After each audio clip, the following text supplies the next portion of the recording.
Tangshalo Bidanshabani budget otibeshoni wanini shalo. Congress ni MLA Birajitni Sinha Swngma Saka. Unokoti hanguni shodar Kailasahar ni hapmani lama hamkrani mongsasu yapri naharjala tong. Tiabuni logi tebur shungka. Chirakoti nisimi Kailasahar revenue dakmangla jora. Lamani babani bukhak thai naharjangmani mongsasu notification rijak datong. Okokni Phirokkha hastini mantri okora Dr. Manik Saha. National highway নির্মাণের জন্য অধিগ্রহণ করা হয়েছে। প্রশ্ন 2 সত্য হলে জমি অধিগ্রহণ করার জন্য কত টাকা বরাদ্দ হয়েছে এবং কত টাকা ব্যয় হয়েছে? উত্তর, নটিংছড়া চা বাগানটির জমি অধিগ্রহণ করার জন্য মোট 1,19,31,520 টাকা বরাদ্দ হয়েছিল এবং এখন পর্যন্ত 58,28,476 টাকা ব্যয় হয়েছে। মালিকানাকে যদিও আমি কোয়েশ্চেনের মধ্যে এটা দিয়েছিলাম, কিন্তু যেখানে কোয়েশ্চেন এসছে আমার কোয়েশ্চেনের মতো আছে। যাই হোক, এটার মালিককে, এবং আমি তো জানি যে সানসাইন একটা টি পার্সেন্ট কোম্পানি একটা চিট ফান্ড ছিল।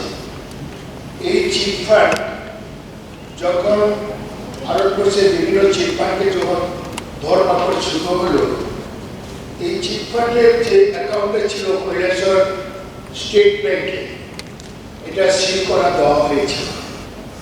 এবং এখানে দেখা যায় যে একজন বিধায়ক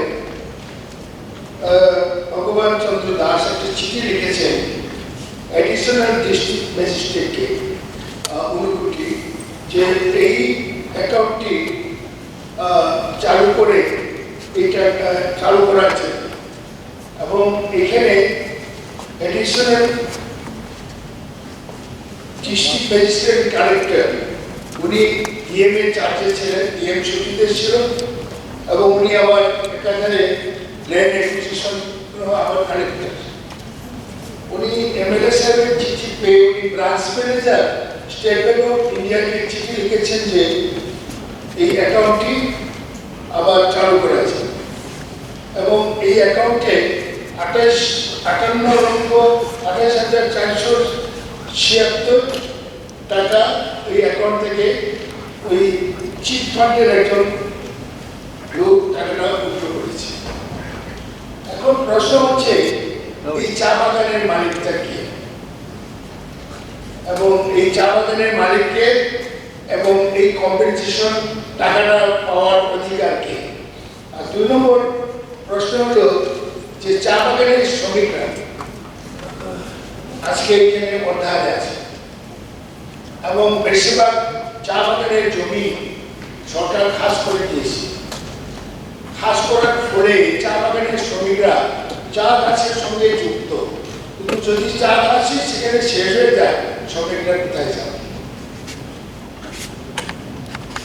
বলেছেন এটা সত্যি বলছেন, এখানে সত্যি বলছেন মানে এটা একটা কেস হয়েছে এবং এই কেসটা এখন ক্রাইম ব্রাঞ্চের মধ্যে আছে এবং তার তদন্ত চলছে। এটা ইতিহাস অনেক লম্বা।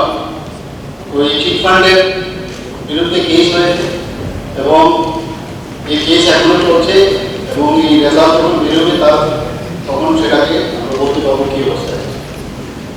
আরেকটা সাপ্লিমেন্টারি স্যার, একটা 1 মিনিটের প্রেক্ষিতে যিনি এখানে এডিশনাল ডিস্ট্রিক্ট ম্যাজিস্ট্রেট ছিলেন উনি সাসপেন্ড হয়েছে এবং কতটুকু এই ইনকোয়ারি হয়েছে এটা আমরা জানি, এবং ওই টাকাটা আবার গভর্নমেন্ট